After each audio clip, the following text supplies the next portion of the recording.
Meditation helps us to soar higher in superconscious state, and that is facilitated in heartfulness way of our practice, that each time I can soar higher and higher based on the level of purity, level of lightness that I gather in my heart. We have multifarious purposes. Everyone has a different purpose in life. Temporary goals are plenty, but they disappear as the body disappears. We eventually are going to die. We age and die. Some people die accidentally, that's a different story. But as far as we as human beings are concerned, evolution, the way Darwin talks about, is not possible during our human age. Darwinian theory of selective evolution, mightier survives. That cannot happen during our lifetime.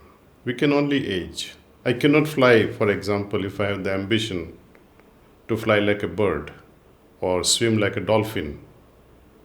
It's not possible during my lifetime. Soul, as it is described in our holy literatures in India, is immutable. It is purest. Nothing can be added. It cannot be purified any further. It is the ultimate part of being the Paramatma. It carries the same qualities, divine qualities. The Atma cannot change, cannot be transformed. Body only ages. There is no evolution. Then what is possible to evolve? It is only this consciousness. And that is the main purpose of our existence, that during this lifetime, I should be able to at least transcend the evolution that I have as a man, as an animal man. Dog has the same tendency like ours. Procreates, have food, have fun with other companions. We also share the same joys, desires, fulfillment at bodily level. What makes us different is manas, meaning one having manas. It's a beautiful word in Hindi, manas che, meaning, do you have manas?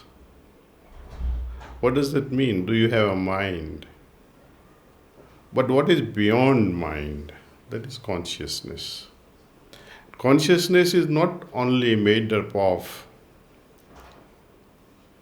manas, buddhi, but it is also complex amalgamation of manas, buddhi and ahankar that constitutes consciousness. When I use my heart, I am able to intuit. When I use my mind, I am logically able to bring some amount of wisdom based on my previous experiences. Past is imbued with our conditioning. My mother taught me such and such a thing. My father taught me such and such a thing.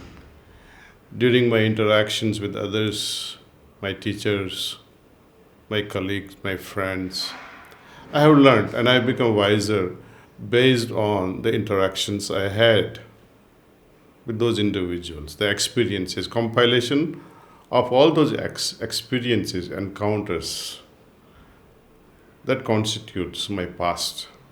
And based on the past, I am able to deduce things logically. Futuristic is always heart. Heart's intuitions guides us. So you can say, subconscious wisdom that happens is an outcome, the product of my past. The superconscious intuition that awaits me in the future, that may such and such thing I could encounter,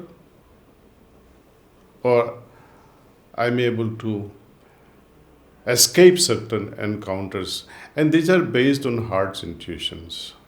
So, logically speaking, the mind is all about subconsciousness, the past. Superconsciousness is all about intuition, the future. And in the present is sandwiched between superconscious and subconscious. Swami Vivekananda, I like one of his great conclusion. He said, he put it so simply. It's so amazing that he could conclude such an essence of life. He said, the essence of life, the purpose of life, according to him, is to allow our available consciousness so that it can soar higher into the sky of superconsciousness and permit my subconscious to plunge deeper into the sea of subconsciousness.